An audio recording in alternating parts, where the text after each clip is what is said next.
જો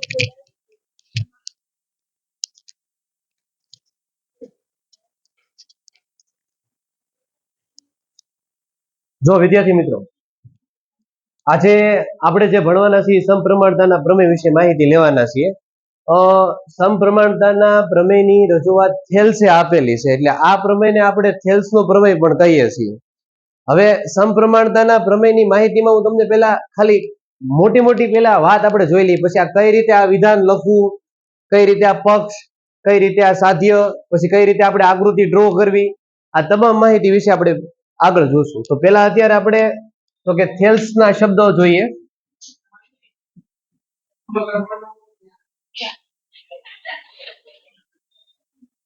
કઈ વાંધો નહીં. તો જો મારી પાસે એક ત્રિકોણ છે. ત્રિકોણની 3 બાજુ આવે, તમને ઓલરેડી આ ખબર છે. આ ત્રિકોણની 3 બાજુ, પંખા બંધ રાખ બેન, હવે વારંવાર ટપ ટપ એ બધું નહીં. હવે વચ્ચે છે ને ડિસ્ટર્બન્સ ન કરે, આઉટ ઓફ ક્લાસ કરી નાખીશું. બરોબર. તો આ ત્રિકોણની 3 બાજુઓ છે, અને આ ત્રિકોણની 3 બાજુ AB, બીજી બાજુ BC અને ત્રીજી બાજુ AC. એમાં ત્રિકોણની એક બાજુને સમાંતર દોરેલી રેખા, ત્રિકોણની 3 બાજુમાંથી એક બાજુને સમાંતર દોરેલી રેખા ત્રિકોણની બાકીની 2 બાજુ AB અને AC ને ભિન્ન બિંદુમાં છેદે. તો આવા સંજોગોમાં થેલ્સના શબ્દ એવા છે કે તે બે બાજુનું સમપ્રમાણમાં વિભાજન થાય છે. તો આપણે આ માહિતી આપણે પ્રમેયની મદદથી સાબિત કરવાની છે. તો આપણે પેલા પક્ષ, સાધ્ય એટલી વસ્તુ બનાવતા શીખી જઈએ, પછી વિધાન, પક્ષ અને સાધ્ય સાથે, અને પછી ફરીવાર પક્ષ, સાધ્ય, વિધાન અને સાબિતી, એટલું કામ પૂરું કરશું ત્યારે 4 માર્કનું કામ આપણું પૂરું થયું એવું કહેવાશે. તો જો વન સેકન્ડ આઈ રિપીટ, કોઈ પણ ત્રિકોણની અંદર 3 બાજુ, પહેલી બાજુ, બીજી બાજુ અને ત્રીજી બાજુ, એક બાજુને સમાંતર દોરેલી રેખા, બાકીની 2 બાજુને ભિન્ન બિંદુમાં છેદે. તો આવા સંજોગોમાં આ બે બાજુ છે એનું સમપ્રમાણમાં વિભાજન થાય છે. આવું આપણે ભણવાનું છે. એટલે આને લખાય કઈ રીતે તમને શીખવાડતો. પહેલા તો આપણે ત્રિકોણનું નામ રેન્ડમલી કોઈ પણ નામ રાખીએ કે પણ મેજોરિટી આપણે આ જ નામ રાખશું, ABC DE. હવે તો કે પક્ષની અંદર, પક્ષની અંદર હું લખવાનું, જે કઈ બી માહિતી તમને આપેલી છે એ માહિતીને આપણે પક્ષની અંદર લખશું. જેમ કે મારી પાસે એક ત્રિકોણ છે, તો હું આવી રીતે લખીશ, ત્રિકોણ ABC. ત્રિકોણ ABC માં મારી પાસે કઈ વસ્તુ છે, તો કે ભાઈ ત્રિકોણ ABC માં BC ને સમાંતર D, બસ એટલું જ લખવાનું છે, બાકી જાજુ લખવાનું નથી. ત્રિકોણ ABC માં BC સમાંતર DE, આ થઈ ગયો આપણો પક્ષ. પક્ષનો અર્થ એવો થાય કે જે કઈ બી આપણે સાબિત કરવા માટે કાચી સામગ્રી આપેલી છે એ વસ્તુને આપણે પક્ષ કહીશું. હવે સાધ્ય, તો કે સાધ્યની અંદર કઈ વસ્તુ આવશે, તો કે સાધ્યની અંદર, પંખા શરૂ કરો તો ના,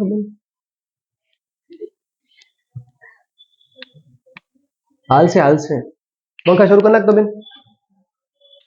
ગુડ. તો સાધ્યની અંદર તો કે ભાઈ AD ના છેદમાં DB, AE ના છેદમાં EC, આ આપણે સાબિત કરવા માટે આવ્યા છીએ.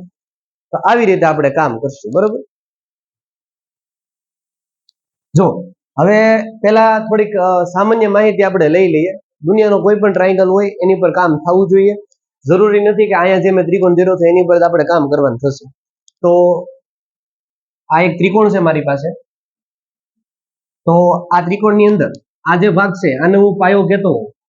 ત્રિકોણનો જો આ ભાગ છે આને પાયો કહીએ, તો આ ત્રિકોણની ઊંચાઈ નક્કી કરતી વસ્તુ છે એ આવડ્યા છે. આ લાઈન દ્વારા ત્રિકોણની ઊંચાઈ નક્કી કરી શકાય છે. તો આને આપણે શું કહીશું, વેધ. આ આપણા કેસમાં વેધ છે. ફરીવાર જો ત્રિકોણ આવી રીતનો આમ ત્રાસો ત્રિકોણ હોય, તો હવે આપણે જો આને આપણે પાયો કહેતા હોય, તો આ જે ભાગ છે આનું નામ શું પડશે, તો કે વેધ પડશે. તો આવી રીતે વર્ક કરશે. બરોબર, કે ભાઈ આ પાયો વેધ છે એ ઘણી ફેર ત્રિકોણની બારે હોઈ શકે છે, એનું કઈ નક્કી હોતું નથી. હાલો જોઈએ આગળ.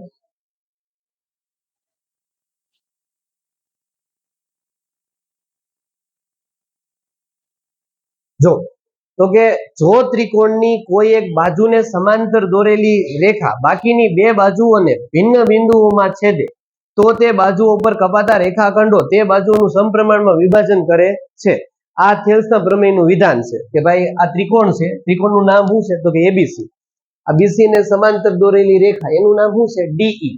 ત્રિકોણ એબીસી, બીસી ને સમાંતર દોરેલી રેખા ડીઈ ઈ એબી અને એસી નું શું કરે છે ભિન્ન બિંદુમાં વિભાજન કરે છે. ભિન્ન બિંદુ કયા છે ડી અને ઈ.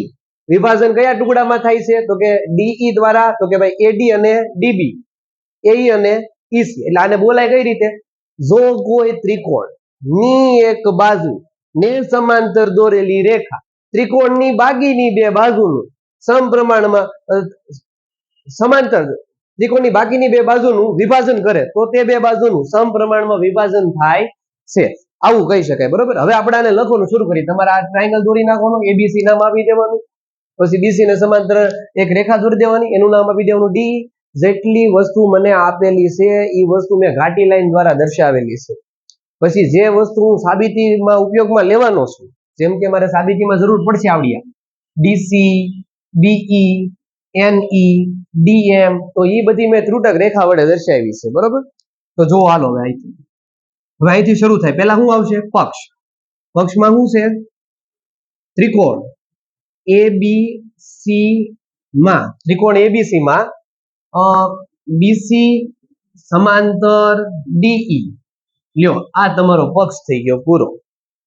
પછી સાધ્ય. સાધ્યની અંદર આપણે શું સાબિત કરવાનું છે, એડી ના છેદમાં ડીબી, એઈ ના છેદમાં ઈસી લ્યો, આ થઈ ગઈ તમારી સાધ્ય. વિધાન, આકૃતિ, પક્ષ, સાધ્ય. 1.5 માર્ક્સ મળી શકે, જ્યાદા માર્ક્સ તો મળે. 4 માર્ક નો આખો પ્રમેય છે. તો ફરી એકવાર વિધાન કઈ રીતનું થશે, જો કોઈ ત્રિકોણની એક બાજુને સમાંતર દોરેલી રેખા બાકીની બે બાજુને ભિન્ન બિંદુમાં છેદે તો તે બે બાજુનું સમપ્રમાણમાં વિભાજન થાય છે. તો આ શું થશે આપણું વિધાન. તો આપણે યાને ગોખવાનું નથી, આવી રીતે ભાઈ આ ત્રિકોણ છે, એમાંથી એક આ બાજુ છે ને આ બાજુને સમાંતર દોરેલી રેખા બાકીની બે બાજુને ભિન્ન બિંદુમાં છેદે છે તો તે બે બાજુનું સમપ્રમાણમાં વિભાજન થાય છે. તો અહીંયા પછી આકૃતિ દોરી નાખવાની, પછી પક્ષમાં કહી દેવાનું ભાઈ આ ત્રિકોણ એબીસી અને બીસી ને સમાંતર દોરેલી રેખા ડી આટલું આપેલું છે. ને પછી સાધ્યમાં કહી દેવાનું અહીંથી અહીંયા સુધી જવાનો જે માર્ગ છે ને કે આ લાઈન ઉપરથી આ લાઈન સુધી જવું, એ વસ્તુનું નામ શું છે તો કે સાબિતી. હવે આપણે સાબિતી પર આગળ વધીએ. જો આ જ આકૃતિ છે. હવે કરવાનું શું છે તો કે સાબિતીની અંદર તો કે પહેલા તો આવડિયા જે લાઈન આપણે ત્રુટક રેખાઓ જે દોરી એનું વર્ણન કરવાનું છે ફટાફટ. તો કે ભાઈ આ એની જે બનાવ્યો ને એની એ આપણે એબી ઉપર શું બનાવ્યું હોય કાટખૂણો બનાવેલો છે. તો આને આવી રીતે આમ લખવાનું. બરોબર. એન ઈ એબી, એબી લંબ એની અને એબી લંબ એની અને એસી લંબ ડીએમ, એસી લંબ ડીએમ રચો. આ પહેલું કાર્ય આપણું પૂરું થઈ ગયું. હજી બીજી લાઈન નું આપણે વર્ણન કરવાનું, એનું નામ શું છે ડીસી અને બીઈ. તો કે ડીસી અને બીઈ, ડીસી અને બીઈ જોડો, ડીસી અને બીઈ જોડો. તો આ બીજું કાર્ય પણ આપણું પૂરું થઈ ગયું. હવે આગળ જોઈએ. હવે તો કે હવે સાબિતીની અંદર આપણે કામ શરૂ કરશું. તો સાબિતીની અંદર કઈ રીતે કામ કરવું તો જુઓ. હવે તો કે હવે અહીંથી કઈ રીતે આપણે કાર્ય કરશું તો કે મેં અહીંયા બે ત્રિકોણ એટલે માટે દોરી દીધા છે કે જેથી કરીને તમને ખબર પડે. જો પહેલા આપણે આ ત્રિકોણ ઉપર કામ કરશું, પછી આ ત્રિકોણ ઉપર કામ કરશું. હવે ફરી એકવાર આપણે લાવવાનું શું છે એ તમને દર વખતે યાદ રહેવું જોઈએ. તો કે આપણે જે લાવવાનું છે એનું નામ આપણે સાધ્ય રાખ્યું છે અને સાધ્યમાં આપણે શું સાબિત કરવાનું છે તો કે એડી ના છેદમાં ડીબી,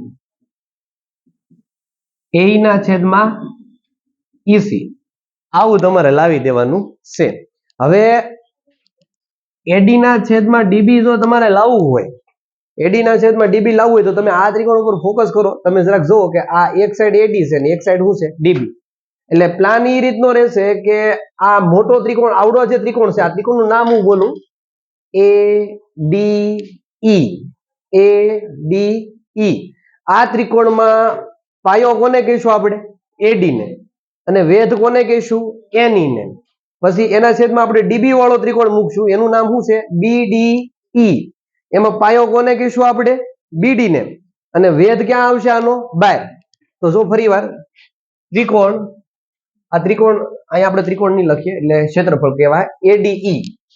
આ ત્રિકોણ એડીઈ નું ક્ષેત્રફળ છેદમાં બીડીઈ નું ક્ષેત્રફળ, બીડીઈ નું ક્ષેત્રફળ. સૂત્ર શું આવશે? 1/3 પાયો ગુણ્યા વેધ. આ કોનું સૂત્ર છે? ક્ષેત્રફળ ગોતવાનું. તો 1/3 પાયો કોને કહેવાનો છે? આ કેસમાં, પહેલા કેસમાં એડીઈ માં એડી ને. જો વિદ્યાર્થી મિત્રો એડી સહી પાયો હોય તો વેધ કોણ બનશે આપણો? એની. એવી જ રીતે નીચેનો જે આ ત્રિકોણ છે, મારે ફોકસ આ ત્રિકોણ ઉપર જ કરવાનું છે. આ રંગીન વાળો જે ભાગ છે એમાંથી પહેલા મેં આ ત્રિકોણ લીધો અને હવે હું આ નીચેનો આવડો ત્રિકોણ લઉં છું, એનું નામ છે બીડીઈ. તો બીડીઈ માં જો તમે આને પાયો કહેતા હોય તો આનો વેધ ક્યાં નીકળશે? બહાર નીકળે છે. કારણ કે પાયા સાથે કાટખૂણો ન મારે ત્યાં સુધી કોઈ દિવસ ઊંચાઈ નક્કી થતી નથી. જેમ કે આ એક ત્રિકોણ છે તો અહીંયા પાયો અહીંયા છે, તો હવે અહીંયા આની ઊંચાઈ નક્કી કરવી હોય તો અહીંથી ટેપ પટ્ટી આવી રીતે આમ મારવી પડે આપણે. એટલે ઈ પાયા સાથે શું આવે છે? તો કે કાટખૂણો. તો ઈ વસ્તુને ધ્યાનમાં રાખી અને આપણે આ બીડીઈ ની વાત જ્યારે કરતા હોય તો આપણે 1/3 આ બીડી ને જો આપણે પાયો કહેતા હોય તો એનો વેધ આ બીડી ને આમ આગળ લંબાવતા આપણે ખબર પડે કે આ બીડી નામના પાયા સાથે કાટખૂણો લાગે એવી રીતે એની વેધ આપેલો છે. તો અહીંયા શું આવશે? એની. હવે એની છે બે તરફથી કેન્સલ થઈ જાય અને 1/3 કેન્સલ થઈ જાય અને અહીંયા શું વધે છે? હવે એડીઈ. આ બીડીઈ જે છે એ શું છે? ક્ષેત્રફળ છે અને એ છેદમાં છે એટલે ભાગાકારમાંથી બરાબરની ઓલી સાઈડ આપણે જઈએ તો ક્યાં જશે? ગુણાકારમાં. તો બીડીઈ બરાબર એડી ના છેદમાં બીડી ગુણ્યા બીડીઈ. Equation number 1. આવી જ રીતે આપણે પાછું શું ગોતવાનું છે? તો કે બીજું સમીકરણ આવી જ રીતે આપણે ગોતવાનું છે. તો બીજું સમીકરણ ગોતતી વખતે તમારે હવે આ ત્રિકોણ ધ્યાનમાં રાખવાનું છે. કારણ કે આપણે આ સાઈડનો ભાગ તો આવી ગયો, એડી ના છેદમાં ડીબી 0, એડી ના છેદમાં બીડી અથવા તો ડીબી હાલશે. હવે આપણે આ સાઈડનો ભાગ એટલે અહીંયા કયા ત્રિકોણ લેવાના છે? એક તો આ ત્રિકોણ લેવાનો છે. એક ત્રિકોણ જે લેવાનો છે ને એ આ છે અને બીજો ત્રિકોણ કયો લઈશું? આવડો. બે ત્રિકોણ ઉપર આપણે ફોકસ કરવાનું છે. બીજો ત્રિકોણ આપણે આ લેવાનો છે, આ ત્રિકોણ. બરોબર. હવે આ ત્રિકોણનું નામ શું છે? એડીઈ. એટલે વન્સ અગેન એડીઈ છેદમાં શું આવશે? ડીઈસી. ડીઈસી 1/3 પાયો ગુણ્યા વેધ. આમાં પાયો કોને કહીશું આપણે?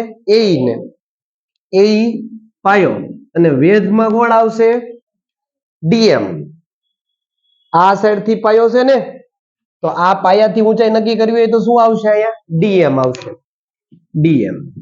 એવી જ રીતે બીઈસી માં ઈસી જો પાયો હોય, ઈસી જો પાયો હોય તો એનો વેધ કોણ આવશે? ડીએમ.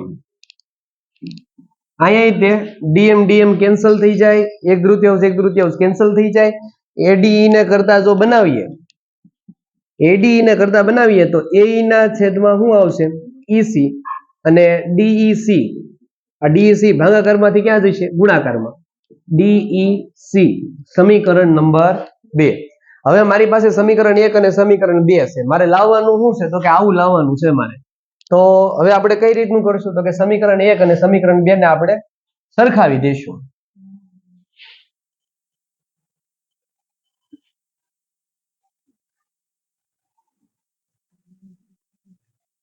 સમીકરણ 1 અને સમીકરણ 2 ને સરખાવ.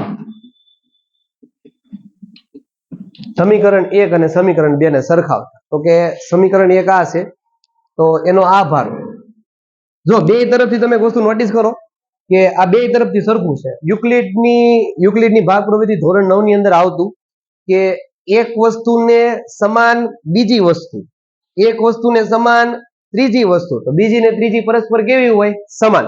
તો આ કેસમાં ADE જેવું તે આ, ADE જેવું આ, એટલે એક વસ્તુ ADE થઈ ગઈ, એટલે આ ADE જેવું, આ ADE એક વસ્તુ, આ બીજી વસ્તુ ના ત્રીજી, એક વસ્તુ જેવી બીજી વસ્તુ, એક વસ્તુ જેવી ત્રીજી, તો બીજી ને ત્રીજી પરસ્પર કેવી હોય? સમાન. તો ઈ વસ્તુને ધ્યાનમાં રાખી અને આવડી આ ઇક્વેશન 1 અને ઇક્વેશન 2 ને આપણે સરખાવીએ તો આપને ખબર પડે કે ભાઈ આ સાઈડનો જે આ ભાગ છે, આ ભાગ અને આ સાઈડનો આ ભાગ, એ બે કેવા થશે? સમાન થશે. હવે અહીંયા સુધી આવી ગયું. આપણા મગજમાં ઓલરેડી પક્ષ છે, આપણો પક્ષ ફિક્સ છે કે ભાઈ આપણો પક્ષ કયો છે? તો કે AD ના છેદમાં સાહેબ DB લાવવાનું છે, AE ના છેદમાં શું લાવવાનું છે? EC લાવવાનું છે. તો હવે આ સંજોગોમાં આપને ખબર પડે કે સાહેબ AD ના છેદમાં BD અને AE ના છેદમાં EC તો આવી ગયું છે સાહેબ. ખાલી આ સાઈડના બે ત્રિકોણ જે છે, આ સાઈડના બે ત્રિકોણ જે છે, એ ત્રિકોણ નું સોલ્યુશન કંઈક થઈ જાય, આ ત્રિકોણ જો સરખા થઈ જાય તો આપણો કેસ હાવ ક્લોઝ જ થઈ ગયેલો છે. તો ફરી એકવાર આપણે આકૃતિ યાદ કરીએ. જો આ આપણી આકૃતિ છે, A B C D E, આ આપણી આકૃતિ છે. હવે તમે એક વસ્તુ કહું કે ભાઈ આ લાઈન છે એ આ લાઈન ને કેવી હતી? સમાંતર હતી. આ બે લાઈન સમાંતર હતી, બરોબર. હવે આ લાઈન ની વચ્ચે તમને એક વસ્તુ નોટિસ કરો કે હંમેશા ઊંચાઈ, આ બે લાઈન વચ્ચેની ઊંચાઈ કેવી રહેશે? સમાન. હંમેશા અહીંયા તમે કોઈ પણ જગ્યાએ આવી રીતે આમ ઊંચાઈ દોરો, ઊંચાઈ હંમેશા કેવી રહેશે? સમાન. હવે હું તમને યાદ કરાવી દઉં કે આ બે લાઈન સમાંતર લાઈન જે છે, આ બે સમાંતર લાઈન જે છે એની અંદર આની અંદર બે ત્રિકોણ હતા. એક ત્રિકોણ આવડો હતો, એક ત્રિકોણ આ રીતનો છે, અને હજી એક બીજો ત્રિકોણ છે, ઈ બીજો ત્રિકોણ જે છે ઈ આ રીતનો આ બીજો ત્રિકોણ છે. હવે આ બે રેડ કલરનો ત્રિકોણ અને ઓરેન્જ કલરનો આ કેસરી કલરનો ત્રિકોણ, આ બે ત્રિકોણની ઊંચાઈ આની અંદર આવતા તમામ ત્રિકોણની ઊંચાઈ સમાન છે, કારણ કે આ બે સમાંતર લાઈનની વચ્ચે ફસાયેલા ત્રિકોણ છે. હવે જો સૂત્રમાં શું આવે? 1/3 પાયો ગુણ્યા વેધ, એટલે વેધ તો સમાન જ છે બે ત્રિકોણ. હવે ખાલી હું તમને એમ કહું કે આ પાયો આપણે આ લઈએ તો તમે જરાક નોટિસ કરો કે આ પાયામાં જો આ પાયામાં કોણ કોણ આવે છે? તો કે કેસરી કલરનો ત્રિકોણ આવે, રેડ કલરનો ત્રિકોણ આવે. એકવાર આપણે આકૃતિમાં જોઈએ, આ DB નામનો પાયો જો તમે, DE, આ DE નામનો પાયો, આ DE નામનો પાયો, અને ઈ જ પાયા ઉપર BDE આવેલો છે. તમે જો ઈ જ પાયા ઉપર કોણ આવેલું છે? DEC, અને બે ની ઊંચાઈ કેવી આવશે? સમાન. પણ બે ને સમાન કીધી વખતે આપણે બાજુમાં કંઈક લખવું પડશે. શું લખવું પડશે? તો કે ભાઈ સમાન પાયો DE, સમાન પાયો DE અને BC સમાંતર DE વચ્ચે આવેલા ત્રિકોણો. રેડી છે? આટલું કામ કરી નાખીએ એટલે આપણો પ્રમેય પૂરો થવા જ આવી ગયો છે.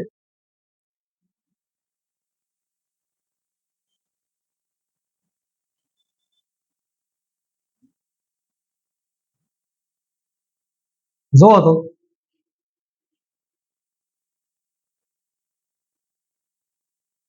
તો કે BDE નું ક્ષેત્રફળ, ત્રિકોણ BDE નું ક્ષેત્રફળ બરાબર ત્રિકોણ DEC નું ક્ષેત્રફળ. અને અહીંયા બાજુમાં ખાલી મારે શું કહેવાનું છે? તો કે ફરી એકવાર આપણે જોઈએ. હાલો જો શું કહેવાનું છે? સમાન પાયો DE, સમાન પાયો DE અને BC સમાંતર DE, સમાન પાયો, સમાન પાયો DE અને BC સમાંતર DE વચ્ચેના ત્રિકોણ. લ્યો આને આપણે કહી દઈએ સમીકરણ નંબર 3, અને કહી દઈએ સમીકરણ નંબર 4. સમીકરણ 4 ની આપણે હેલ્પ લઈએ એટલે આપણે ખબર પડે કે આ બે વસ્તુ સમાન છે, અને એ બે વસ્તુ કેવી થઈ જાય? કેન્સલ. શું કામ કેન્સલ થઈ જાય સાહેબ? તો કે ભવિષ્યમાં જ્યારે છેદમાં જાય ત્યારે હરખું હરખું હોવાના લીધે કેન્સલ થઈ જાય, એટલે આપણે ડાયરેક્ટ કેન્સલ કરીને અહીંયા મૂકી દઈશું. તો અહીંથી આગળ સમીકરણ સમી 3 અને 4 પરથી, સમીકરણ 3 અને 4 પરથી શું કહેવાનું થાય તમારે? AD ના છેદમાં BD, AE ના છેદમાં EC. સમીકરણ નંબર 5. સમી 5 માગેલ સાબિતી છે.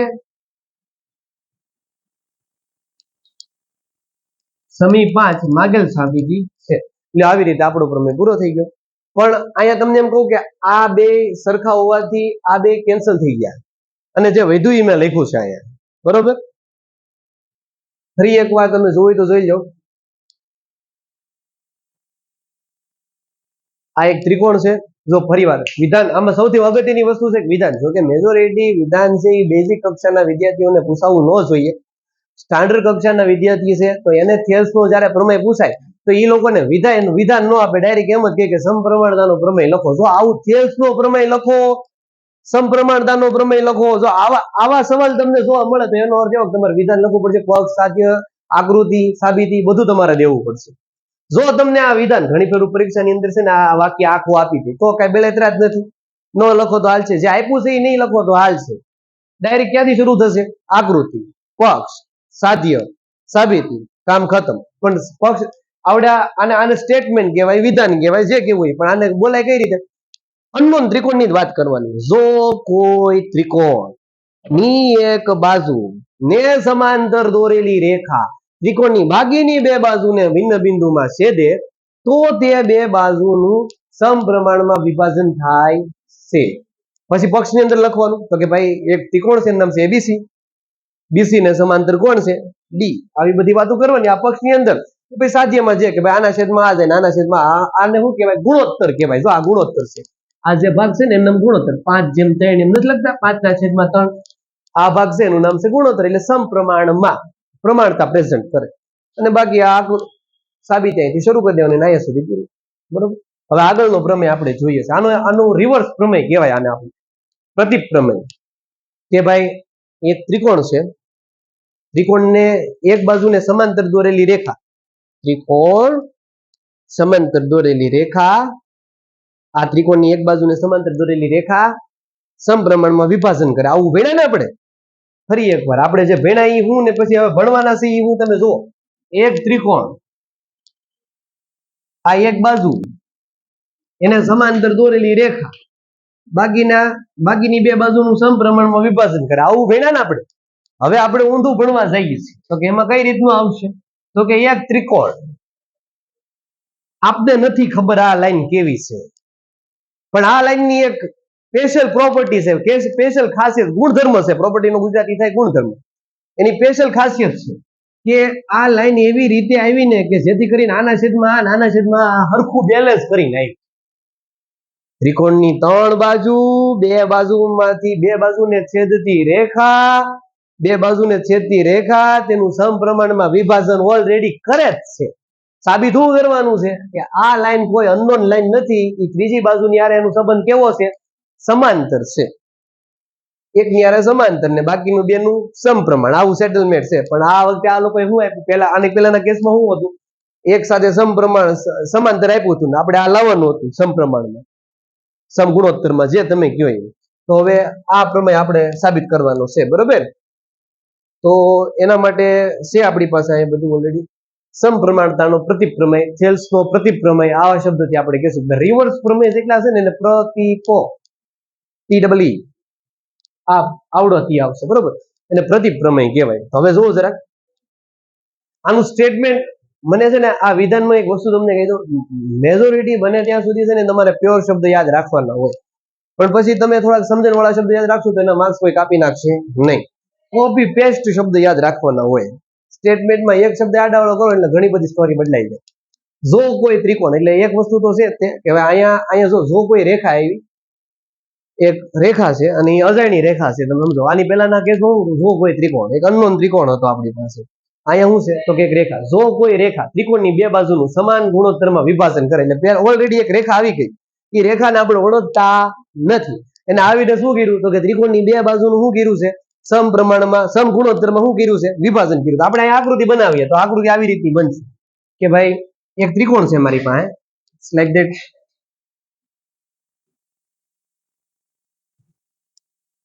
આ એક ત્રિકોણ છે મારી પાસે, આ એક ત્રિકોણ છે. બરોબર. હવે એક અનનોન રેખા, હવે તમે હું એને જાણતા નથી, માની આપણે જાણીએ છીએ ને અત્યારે તો આ એક અનનોન રેખા છે, આપને ખબર નથી આ રેખા કેવી હશે. આપને બિલકુલ ખબર છે નહીં. રેખાને તો બે કાન હોય, પણ એ ન દોરું તો હાલીશ અત્યારે. બરોબર. તો કે આ એક ત્રિકોણ છે, આ ત્રિકોણને એક અનનોન રેખા છે એ શું કરે છે તો કે સમગુણોત્તરમાં વિભાજન કરે છે આવી રીતે આમ આવી હું એમ બિલકુલ કહેતો નથી કે આ રેખા છે આને સમાંતર છે નહીં આવું હું બિલકુલ કહેતો નથી આ એક એવી રેખા છે કે જે આ આવડિયા જે બાજુ છે એનું કેવું વિભાજન કરે છે સમગુણોત્તરમાં એટલે એનો અર્થ શું થાય બેન આના છેદમાં આ ને આના છેદમાં ઈ બે નો જવાબ છે કેવો રહેશે સમાન તો આવા કેસની અંદર આપણે જે આવડિયા બાજુ લઈને આવડિયા જે રેખા લઈને આવ્યા એ કેવી હશે આને સમાંતર હશે એ આપણે એવિડન્સ આપી દેવાનું છે એટલે આપણું કામ પૂરું આ પ્રમેય બહુ મસ્ત છે જોઈએ હાલો કઈ રીતે આપણે એને હેન્ડલ કરશું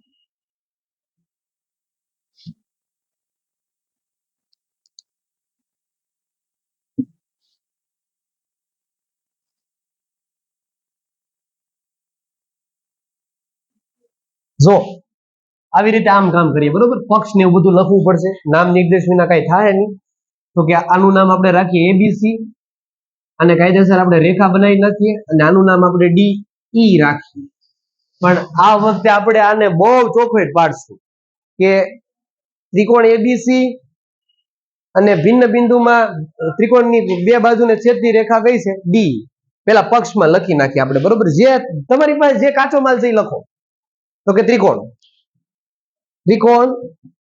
એબીસી ત્રિકોણ એબીસી તથા ત્રિકોણ એબીસી તથા રેખા ડીઈ ગુજરાતીમાં સ્પષ્ટતા ગુજરાતીમાં રેખા ડીઈ એ બીસી એબી અને એસી આકૃતિમાં દર્શાવ્યા મુજબ શોર્ટ કરીએ થોડું ત્રિકોણ એબીસી તથા રેખા ડી કે જેથી એડી ના છેદમાં ડીબી અને એ ના છેદમાં ઈસી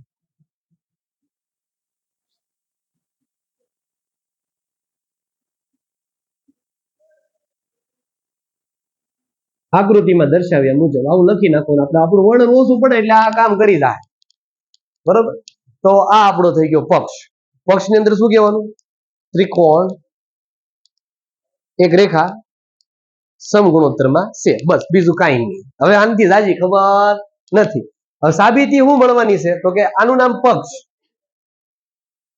આ જે મેટર હતી આનું નામ છે પક્ષ હવે સાબિતીમાં શું મળશે તો કે એ જવાબની આપણે વાત કરી નાખીએ સાધ્ય તો કે સાબિત આવું કરવાનું છે કે ઈ જે રેખા જે તમે દોરી ડી એનું નામ રાખ્યું ઈ રેખા છે ને ઈ બીસી ને ત્રિકોણની એક બાજુને કેવી છે સમાંતર અને ત્રિકોણની ઈ બાજુનું નામ આપણે શું રાખ્યું છે અહીંયા બીસી સમાંતર ડી સાબિત કરવાનું છે હવે આપણે સાબિતીની ચર્ચા શરૂ કરી દેવાની જો મારી વાત સાંભળો એક વસ્તુ તો તમારી પાસે આ છે જ છે હવે હું તમને ખાસ કહી દઉં આ કેસની અંદર આપણે એવું માની લેવાનું પેલા ધારવાનું જો આવી રીતે આમ ધારો કે સાંભળજો બુદ્ધિશાળી વિદ્યાર્થી મિત્રો હવે અહીંથી પ્રમેય શરૂ થઈ ગયો અહીંથી સાબિતી શરૂ થઈ ગઈ તો કે ધારો કે બીસી સમાંતર ડીઈ નથી પેલું સ્ટેટમેન્ટ આ બરોબર છે આવું છે નહીં હવે બીજું સ્ટેટમેન્ટ તો આપણે દોરવાની છે તો હવે તો કે બીસી સમાંતર ડીઈ ડેશ રચો આવું આપણે હાથે કરીને બનાવવાનું છે બીસી ને કેવી દોરવાની છે ડીઈ ડેશ કેવી દોરવાની છે સમાંતર દોરવાની છે તો હવે હું દોરવા માટે જાઉં છું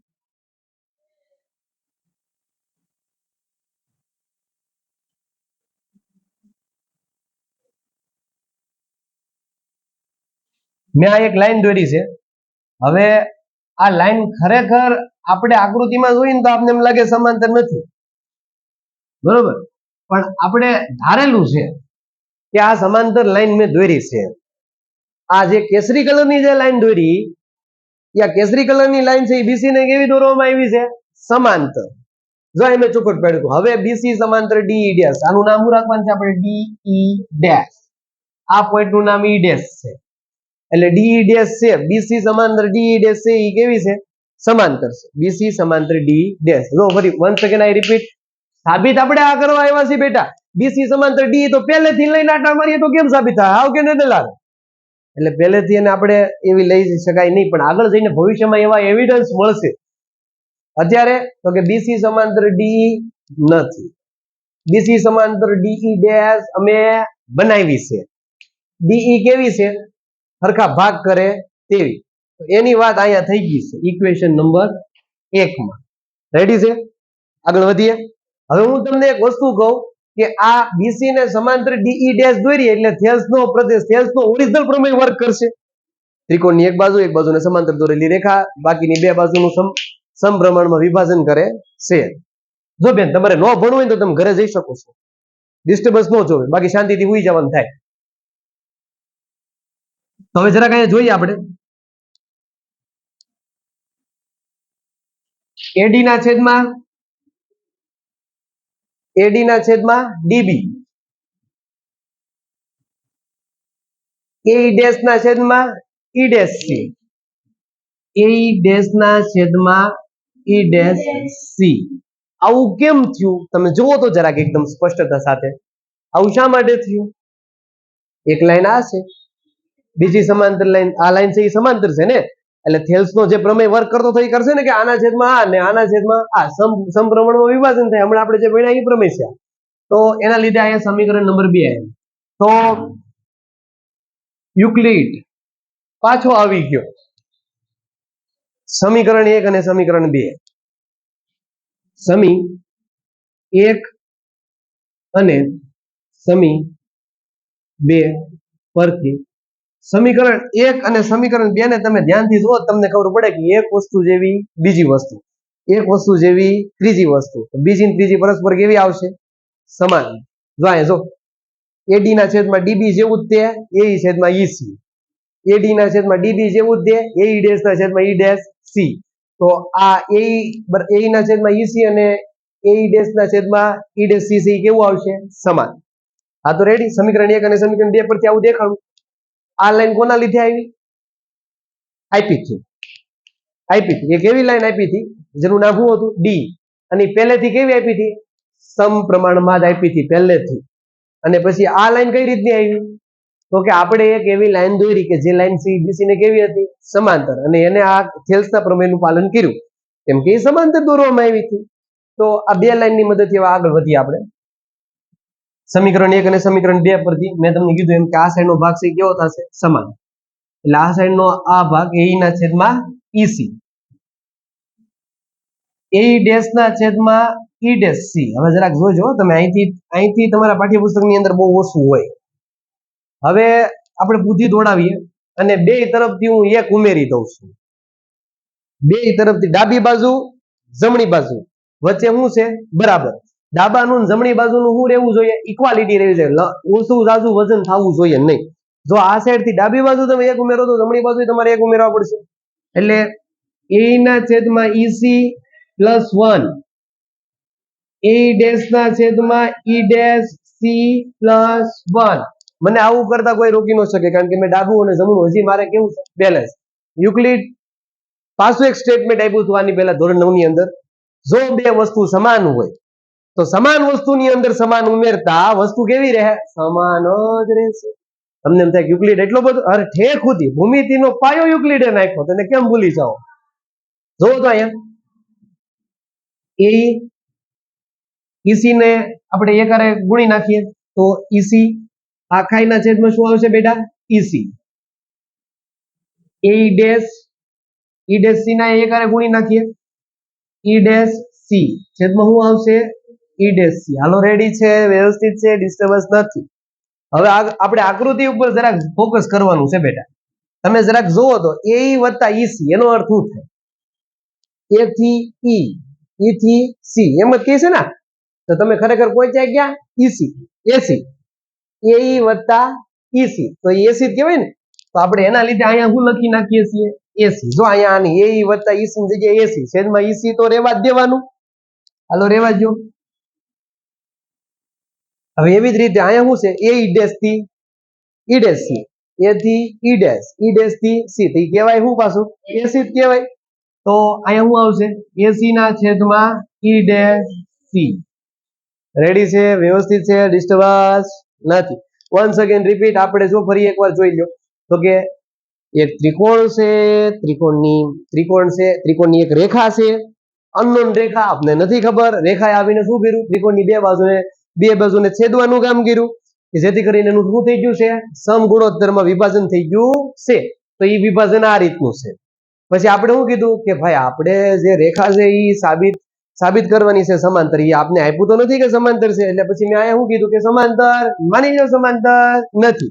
પછી આપણે એક નવી લાઈન દોરી કેસરી કલરની, જે સમાંતર છે. એટલે થેલ્સના પ્રમેયનું પાલન થાય. તો સ્ટેટમેન્ટ કયું આવડે, ઇક્વેશન કયું આવ્યું, બીજું. સમીકરણ 1 અને સમીકરણ 2 સરખાવ્યા પછી આવું થયું. પછી આપણે શું કર્યું, બે તરફથી +1 કર્યા પછી આ રીતનું થયું, તમને દેખાય છે. અને એના લીધે અહીંયા આપણે પહોંચી ગયા છીએ. હવે પ્રોબ્લેમ કેવી થઈ જુઓ તમે, અહીંયા બે તરફથી એસી કેન્સલ થઈ જાય. એનું મુખ્ય કારણ આ છે કે આ ભવિષ્યમાં જો એસી ને તમારે આને છેદમાં મોકલો ને તો મોકલી શકો, સરખું કેવું થઈ જાય, કેન્સલ.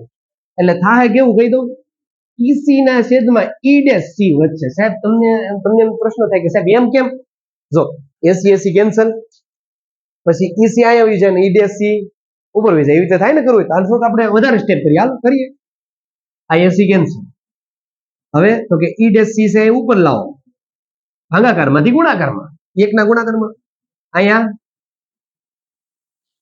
ઇક્વેશન કઈ દઈ શકાય એમ છે 3, ઇક્વેશન નંબર 3. હવે પાછું આકૃતિની અંદર જો ઈ ડેશ સી, ઈ ડેશ સી, ઈ સી, બે અંતર કેવા છે? આવું ક્યારે બને? જ્યારે ઈ અને ઈ ડેશ બે એક જ જગ્યાએ હોય ત્યારે. બાકી આવું કોઈ દિવસ સંભવ છે? સમજાય છે? કારણ કે સી તો ફરજિયાત લોગ પોઈન્ટ છે અને સી તો શિરોબિંદુ છે. ત્રિકોણના શિરોબિંદુને કોઈ ન વટાવી શકે બેટા. પણ વાત કેવી કરે કે ભાઈ સી થી ઈ ને સી થી ઈ ડેશ બે અંતર કેવા છે? સમાન. અહીંયા આપણે કહીએ કે ભાઈ સમીકરણ ત્યારે જ શક્ય બને જ્યારે ઈ અને ઈ ડેશ સંપાત થાય, અર્થાત અથવા તો એક જ હોય. ઈ ડેશ એક જ બિંદુ હોય. હજી સાંભળજો, હવે એને એક બિંદુ કહી દીધા, પછી પાછું યાદ આવ્યું પરંતુ સાહેબ બીસી સમાંતર તો ડીઈ ડેશ હતું. તો સાહેબ તમે તો એમ કહો છો કે ઈ ડેશ ને ઈ એક છે, તો સાહેબ હવે અમારે એમ સમજવાનું થાય ને કે ભાઈ બીસી સમાંતર ડી. રેડી છે? આનું નામ આપણે ઇક્વેશન કેટલામું આપશા? સમી 4 માગેલ સાબિતી. આવે છે સમજમાં? સમી 4 માગેલ સાબિતી છે. આખી યુટ્યુબમાં તમે જેટલા વિડીયો જોવા એટલા જોવાનું છૂટી, એટલી ડિટેલ નહીં હોય આ પ્રમેય માટે. કદાચ આ પ્રમેય માટે કદાચ જાજી ડિટેલ હોઈ શકે. આ પ્રમેય ભણાવો હોય તો કલાક હાલે. હાવ નાની વાતની રજૂઆત કરીએ, બરોબર? તો અહીંયા સુધી આપણે રાખીએ છીએ.